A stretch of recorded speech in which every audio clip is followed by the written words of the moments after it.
why are there 4 Imams? Why them? Why not others? Those 4 Imams came in an era after the first 3 generations, and some of them were of the end of the 3rd generation, and some of them came after, where knowledge began to get written down and systematized. Okay? They began to systematize their knowledge, and they began to write it down, and these were the leaders in that field. In the realm of, let's say, technology. Technology generally came about, computers and that level, that type of tech came out at a certain time. You ended up with certain leaders. And today you can count the people who make computers on your hands. You're either going to get an HP, you're going to get a Sony, you're going to get a Mac, you're going to get whatever else, Samsung. It's not 100 people who make computers.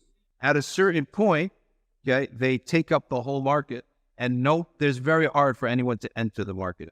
So at the beginning of a certain era, there come a lot of people who do it, but eventually some dominate over others. And at that time, you could say there were 11. That span of 100, 200 years, there were 11 madhabs. 11. 4 of them survived. 7 of them just died out. They didn't have enough followers, and their books are there, but we don't revive them because we need certainty. We don't know who transcribed those books. We don't know if there are mistakes in the books. The madhab must be living. So the question of why are there 4, simply put it, these were the first to document and codify knowledge and put it all in one methodology. And there were many, but not all of them survived. Just like many people come into any industry and make cars. You know how many car companies there were in the 20s and the 30s and the 40s? But not all of them survived. And you end up with a handful of car companies. It's very hard to get into that market. So now that's how we end up with the 4 schools and the 4 methods. As we said earlier, we talked about why madhabs exist. It's because of how they interpret the unique texts, the equivocal or speculative texts. And we talked about how the new matters come about. And we talked about how they manage hadith. These are the reasons why madhabs exist. Now let me give you a simple example of how the 4 madhabs differ with one another. And this isn't exhaustive by any means, but it'll give you a good idea. First of all, the difference, the opinion of Abu Hanifa regarding the Qur'an and the Sunnah is that the Qur'an is a superior source to the Sunnah. It's a superior source to the Sunnah. The Ahlul Hadith, which ends up being the Maliki school, the Shafi'i school, and the Hanbali school, even though Ahmad was from Iraq, they say, no. The Qur'an and Sunnah are absolutely equal sources. Now, between Malik and Ash-Shafi'i, they differed on within the Sunnah, what is the strongest type of Sunnah. They both agreed that the sound hadith that has many, many chains is the number 1 source.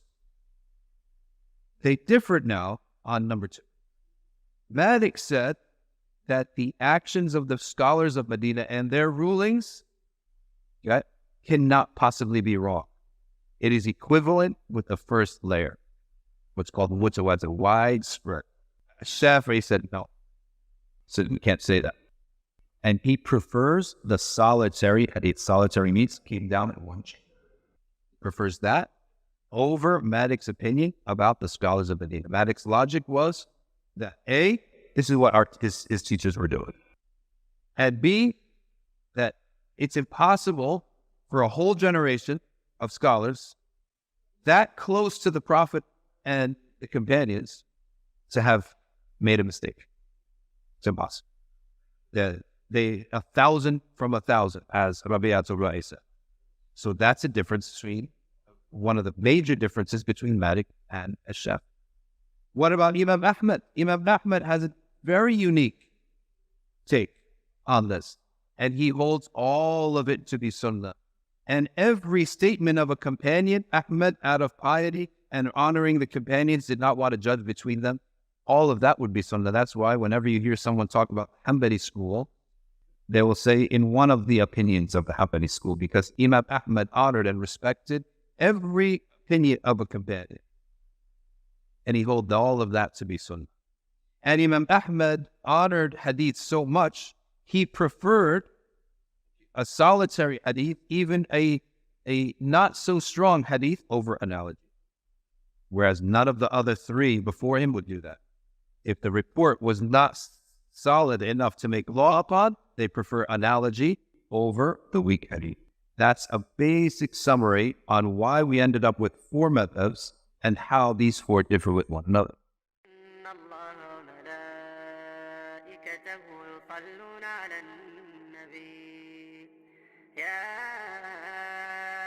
الذين آمنوا صلوا عليه وسلموا تسليما